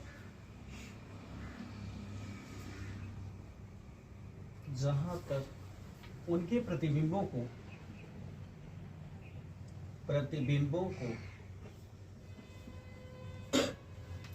वस्तुओं के बीच वह न्यूनतम दूरी जहां तक उनके प्रतिबिंबों को अलग अलग स्पष्ट देखा जा सकता है।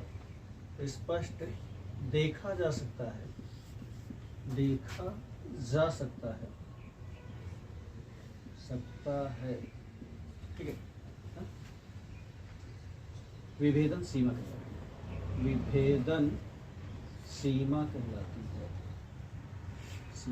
कहलाती है।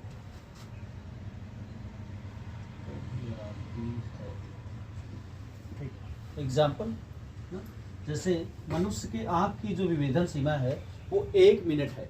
अगर 1 मिनट से कम के कोण को हमें देखना हुआ तो हमें नहीं दिखाई देगा। ठीक है, एग्जाम्पल में मनुष्य की आंख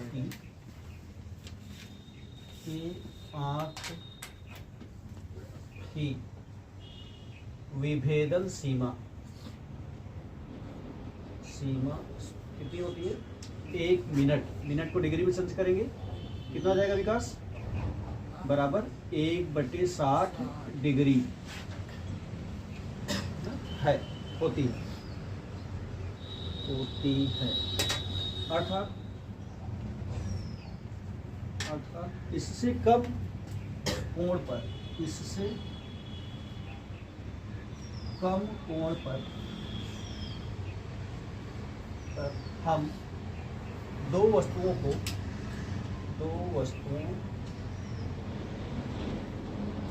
ना में दो वस्तुओं के प्रतिबिंबों में विभेद नहीं कर सकते। वस्तुओं के प्रतिबिंबों में विभेद नहीं कर सकते, विभेद नहीं कर सकते। विजुअल एंगल की बात हो रही, दर्शन कोण जो बन रहा है। अगर दर्शन कोण का मान इससे कम हुआ तो हमें दो वस्तुएं अलग अलग ना दिखाई देकर एक ही दिखाई देने लगेंगी, माना जा रहा है एक ही है। तो उस केस में आप 19 को 15 काउंट करोगे, 18 काउंट करोगे, हो सकता है 11 भी काउंट करो।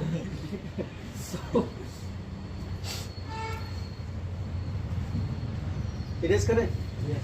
चलिए, माना बोल दे रहे हैं क्योंकि जल्दी से हो जाएगा। माना ओ कोई दूर स्थित वस्तु, माना ओ कोई दूर स्थित वस्तु, तेजी से लिखेगा आप लोग। माना ओ कोई दूर स्थित वस्तु ब्रैकेट में, जैसे कोई तारा, जैसे कोई तारा है, तारा है, फुल स्टॉप। अभिदृश्यक के द्वारा इस दूर स्थित वस्तु O का, दूर स्थित वस्तु O का तीक्ष्ण प्रतिबिंब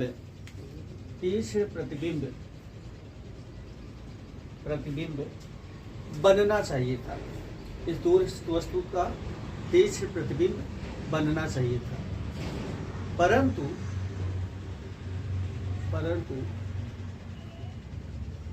विवर्तन के कारण यह तीक्ष्ण बिंदु प्रतिबिंब न बनकर,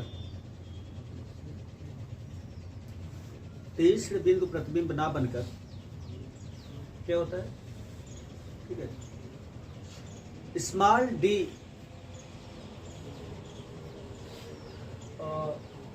वक्रता वाला एक वलय, स्मॉल डी वक्रता वाला एक वलय बनता है। ठीक है, फुल स्टॉप। इस वलय के दोनों ओर,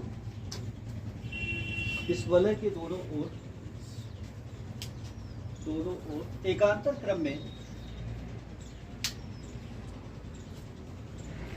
ठीक है, एकांतर क्रम में कई सारे निम्निष्ठ प्राप्त होते हैं ना, क्योंकि वलय जो है उच्छिष्ट बना रहा है, उसके एकांतर क्रम में निम्निष्ठ प्राप्त होते हैं। फुल स्टॉप कर दीजिए, पैराग्राफ चलिए ना। माना कई सारे निम्निष्ठ प्राप्त होते हैं। माना इस वलय की कोणीय चौड़ाई का मतलब कोणीय विस्थापन थीटा है। कोणीय चौड़ाई यानी कोणीय विस्थापन,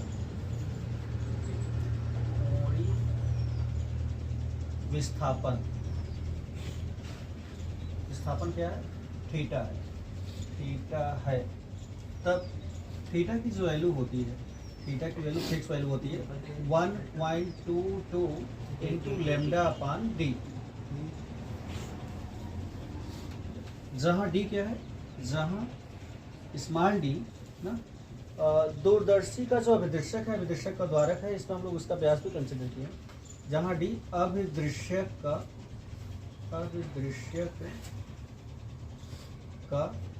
द्वारक है। ठीक है, परिष्कार कर दीजिए यहाँ तक। जहाँ डी अभिदृश्यक का द्वारक है, हाँ? ये रेडियन में रहेगा, रेडियन थीटा है ना, कोणीय चौड़ाई रेडियन में रहती है। ठीक, नेक्स्ट पैराग्राफ चेंज कर दीजिए। माना ओ डैश कोई दूसरा तारा है, ठीक है, ओ डैश कोई दूसरा तारा है, ठीक है, माना ओ डैश कोई दूसरा तारा है जिसका प्रतिबिंब आई डैश के वलय, जिसका प्रतिबिंब आई डैश के वलय के रूप में बनता है, आई डैश के वलय के रूप में बनता है, यानी कि एक वलय के रूप में बनता है जिसका केंद्र जो है आई डैश है, ठीक है, ठीक, फुल स्टॉप करना, लिखना। रेले की क्राइटेरिया के अनुसार, रेले की क्राइटेरिया या हिंदी में क्या बोलते हैं, कसौटी, रेले की कसौटी के अनुसार दोनों तारों के प्रतिबिंबों को, रेले की कसौटी के अनुसार दोनों तारों, दो तारे कौन कौन से हैं, और ओ डैश, दोनों तारों के प्रतिबिंबों को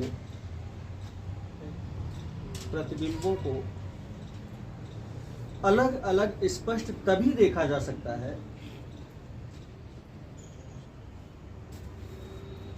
अलग अलग स्पष्ट तभी देखा जा सकता है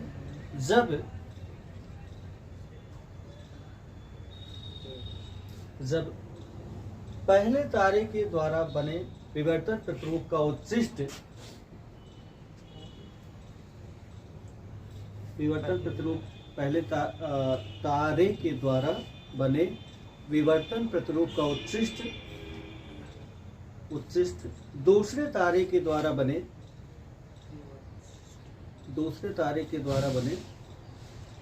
विवर्तन प्रतिरूप के निम्निष्ठ के बराबर हो, ठीक है,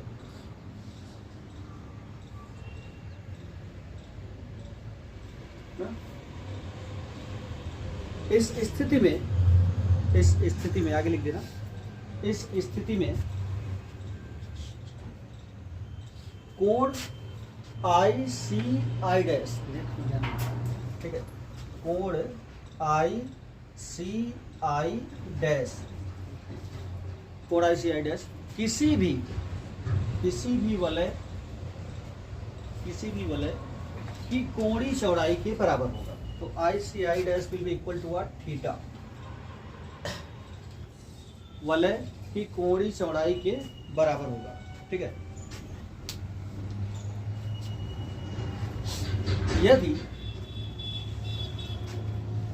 यदि ओ तथा ओ डैश द्वारा, ओ मतलब तारा जो ओ है, ओ डैश जो दूसरा तारा है, ओ तथा ओ डैश द्वारा अभिदृश्यक पर बनाया गया कोण अल्फा हो, अल्फा हम लोग कंसिडर कर ले रहे हैं, ठीक है, अल्फा हो, तो दूरदर्शी की विभेदन सीमा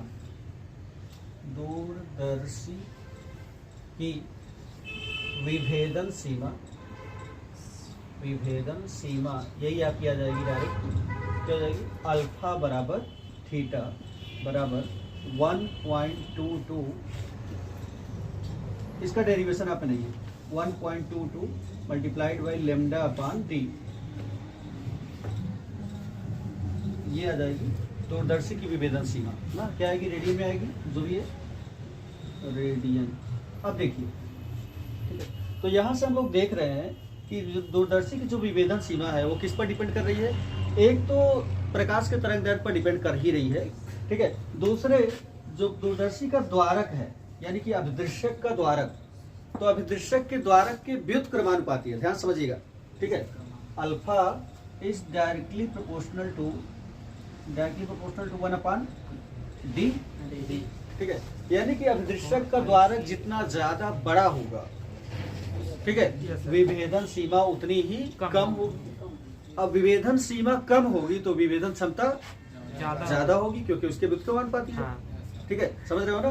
तो इसीलिए दूरदर्शी का द्वारक जो होता है वो हमेशा, यानी कि अभिदृश्यक का द्वारक हमेशा बड़ा रखा जाता है, ज्यादा से ज्यादा बड़ा। दूसरे उसके जो बेनिफिट्स हैं ये भी है कि जितना ज्यादा बड़ा द्वारक रहेगा उतना ज्यादा प्रकाश अंदर आ पाएगा, ठीक है, और उससे उतना ज्यादा ब्राइट इमेज हम लोग बना पाएंगे, ठीक है। तो इसी हेडिंग को आपकी बुक में हो सकता है इस तरीके से भी दिया हो कि बड़े द्वारक की आवश्यकता ना, दूरदर्शी के लिए बड़े द्वारक की आवश्यकता क्यों पड़ती है। तो दूरदर्शी के लिए बड़े द्वारक की आवश्यकता इसीलिए पड़ती है कि जब दूरदर्शी का द्वारक बड़ा होगा तो उस केस में दूरदर्शी की विभेदन सीमा छोटी होगी यानी कम होगी, ठीक है। और जब विभेदन सीमा कम होगी तो विभेदन क्षमता ज्यादा होगी यानी वो बहुत अच्छे से क्लियर कर पाएगा ना तरीके से। नीचे लिख दीजिए, स्पष्ट है कि, इसको लिखने के बाद स्पष्ट है कि द्वारक के बड़े होने पर, अब दृश्यक के द्वारक के या द्वारक के केवल द्वारक के बड़े होने पर, द्वारक के बड़े होने पर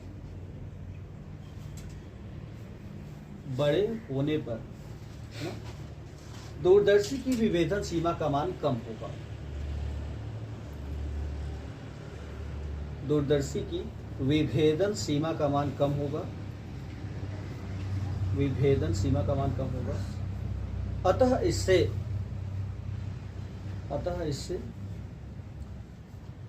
दूरदर्शी की विभेदन क्षमता का मान बढ़ जाएगा। अतः इससे दूरदर्शी की विभेदन क्षमता का मान बढ़ जाएगा। 40-60 का रेशियो क्या तो रहा है। सूक्ष्मदर्शी की विभेदन क्षमता, ठीक है। तो लिख लो जल्दी से, सूक्ष्मदर्शी द्वारा, सूक्ष्मदर्शी ये क्या करती है, समीपवर्ती वस्तुओं के प्रतिबिंबों को अलग अलग बनाती है। सूक्ष्मदर्शी द्वारा दो समीपवर्ती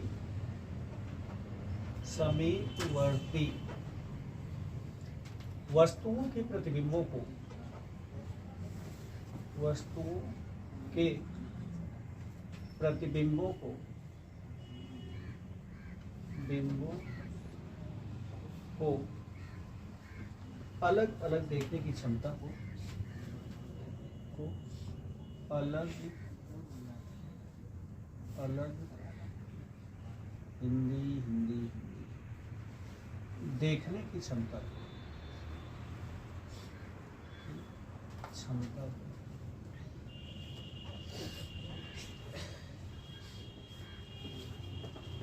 सूक्ष्मदर्शी की विभेदन क्षमता कहते हैं। सूक्ष्मदर्शी की विभेदन क्षमता कहते हैं। क्षमता कहते हैं। उसके बाद विभेदन सीमा, विभेदन सीमा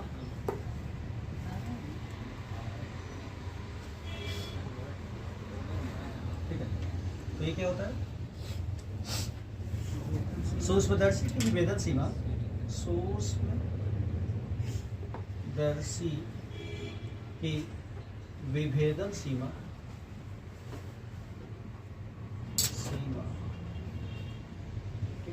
क्या करती है, प्रकाश की तरंग दैर्घ्य या आपतित प्रकाश, प्रकाश की तरंग दैर्घ्य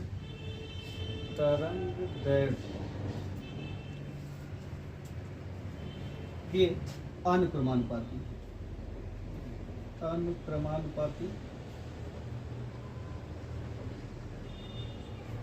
तथा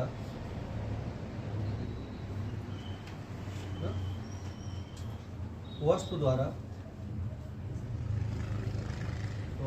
अभिदृश्यक पर बनने वाले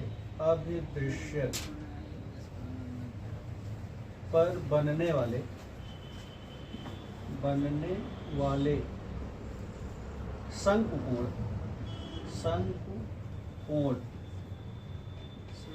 के व्युत्क्रमानुपाती होती है, के व्युत्क्रमानुपाती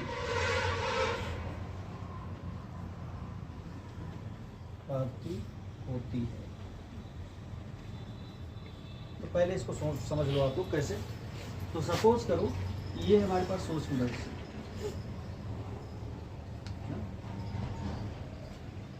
सूक्ष्मदर्शी हो गई, और यहाँ पर हम लोग लगाए रहते हैं क्या, अभिदृश्यक, ठीक है। और इसके बाद आगे हम लोगों ने क्या किया, दृश्य के पास ही कोई वस्तु रखते हैं, तो सपोज करो ये बिंदु वस्तु है,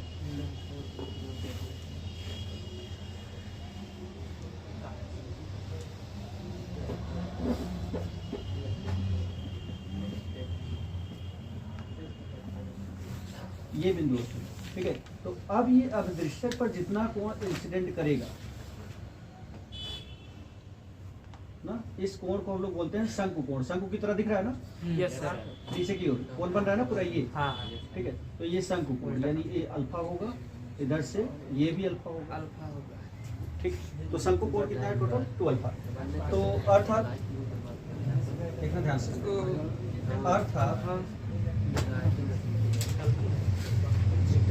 विभेदन सीमा जो है, अल्फा विभेदन सीमा, ठीक है, ये आपका क्या है, डायरेक्टली प्रोपोर्शनल टू लेम्डा, प्रकाश आपतित प्रकाश के तरंगदैर्घ्य के अनुक्रमानुपाती।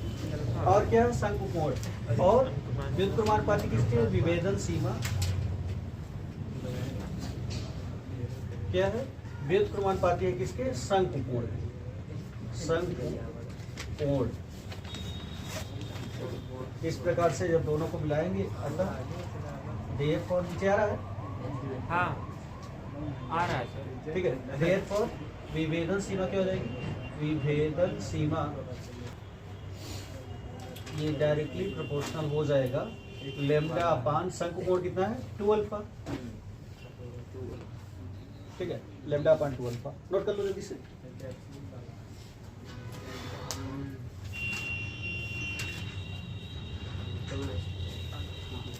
खत्म।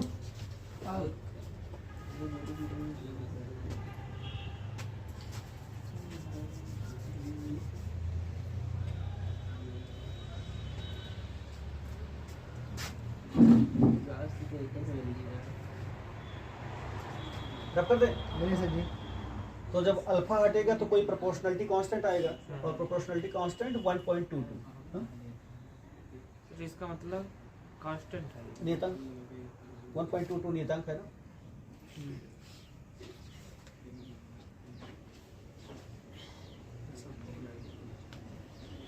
इन दोनों फॉर्मूले आपके बुक में डिराइव्ड नहीं है, ठीक है, ये तो सिर्फ आपको डायरेक्ट न्यूमेरिकल में यूज करना है इनको।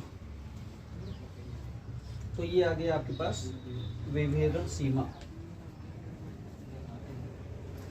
ठीक। तो सूक्ष्मदर्शी की विभेदन सीमा कितनी आ जाएगी, सूक्ष्मदर्शी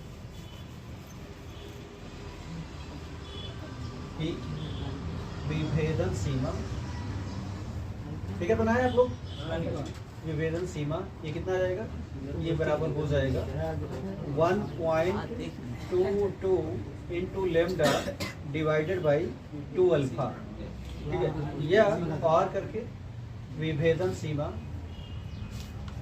विभेदन सीमा क्या होता है 1.22 इंटू अल्फा, सॉरी लेम्डा अपान 2 साइन अल्फा लिख सकते हैं, क्योंकि साइन अल्फा के कोण के मान के अत्यंत सूक्ष्म होने पर ही तो साइन अल्फा को अल्फा लिखा जाता है, ठीक है। तो इसको इतना भी लिख सकते हैं, ठीक है।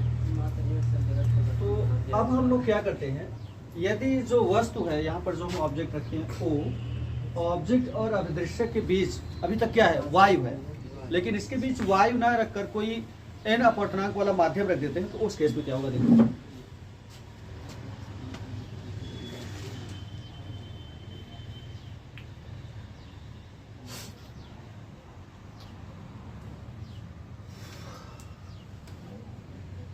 क्यों नहीं हो रहा है यार, बताएं सर का है, हाँ?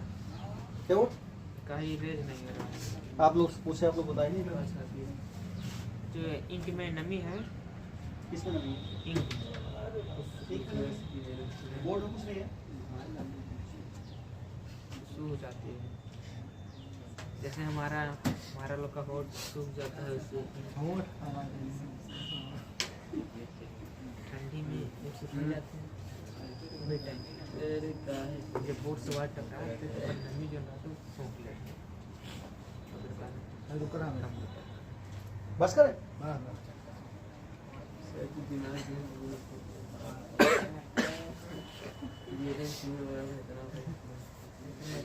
अब ये क्यों छूट नहीं रहा है, उससे पहले आपको ये समझना पड़ेगा कि ये जब हम लिखते हैं तो इसमें लिखा कैसे जाता है।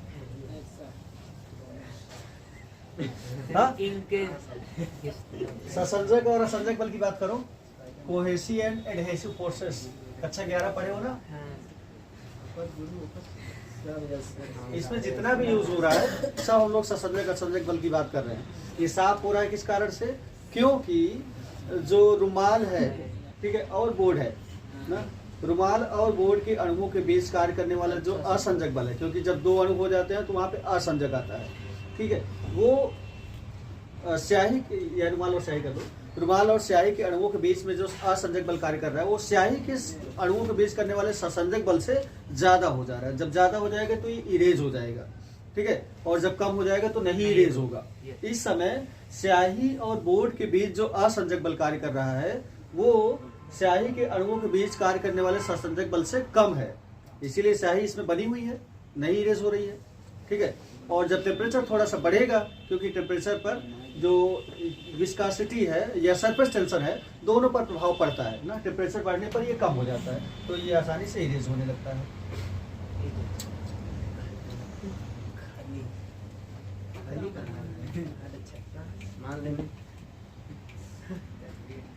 एक ही पदार्थ के अणुओं के बीच कार्य करने वाले बल को ससंजक और अलग अलग पदार्थ के अणुओं के बीच कार्य करने वाले बल को असंजक, ठीक है।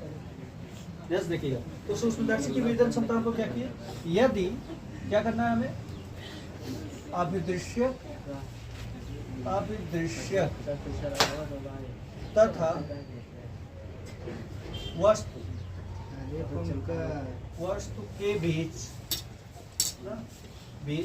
वायु के स्थान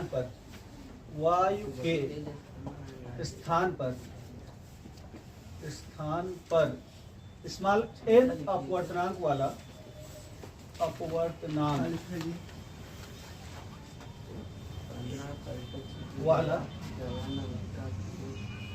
क्या करते हैं हम लोग, कोई पदार्थ या माध्यम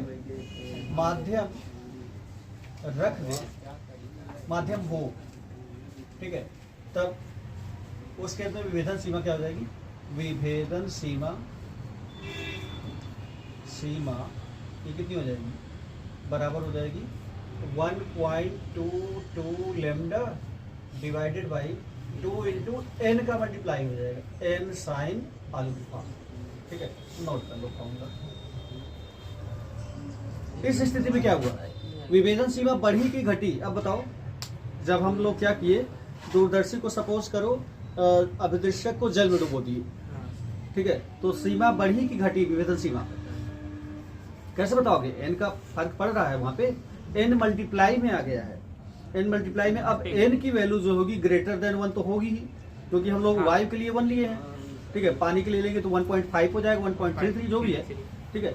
तो जैसे ही एन का मान बढ़ेगा तो इस पूरे का मान क्या हो जाएगा, घट जाएगा, पूरे का मान घट जाएगा, पूरे का मान घटने का मतलब विभेदन सीमा और कम हो जाएगी। जब विभेदन सीमा और कम हो जाएगी तो विभेदन क्षमता और ज्यादा बढ़ जाएगी, ठीक है। इसीलिए सूक्ष्मदर्शी की विभेदन क्षमता बढ़ाने के लिए कभी कभी हम लोग इस तरीके से भी करते हैं कि ऑब्जेक्ट जो है उसको जल, दूरदर्शी का जो अभिदृश्यक है उसको जल में डुबो देते हैं, ठीक है ना, तो उससे उसकी विभेदन क्षमता जो है और ज्यादा बढ़ जाती है। लास्ट में लिख लेना, लिख दो, अतः स्पष्ट है कि, हाथ में लिख लो, स्पष्ट है कि, अतः स्पष्ट है कि जल में डुबो देने पर, जल में डुबो देने पर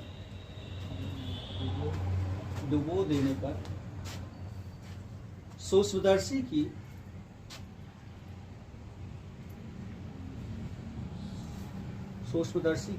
विभेदन सीमा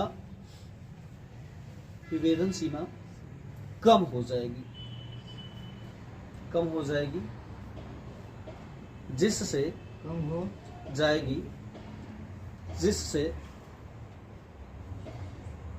जिससे सूक्ष्मदर्शी की विभेदन क्षमता का मान बहुत अधिक बढ़ जाएगा, जिससे सूक्ष्मदर्शी की विभेदन क्षमता का मान बहुत अधिक बढ़ जाएगा। नोट में अगर अभी तक ना लिखे हो तो नोट में लिख लेना। नोट में, वैसे मैंने बोला कई बार है, पता नहीं आप लोग लिखे कि नहीं। विभेदन क्षमता स्टार्टिंग से ही बताया जा रहा है।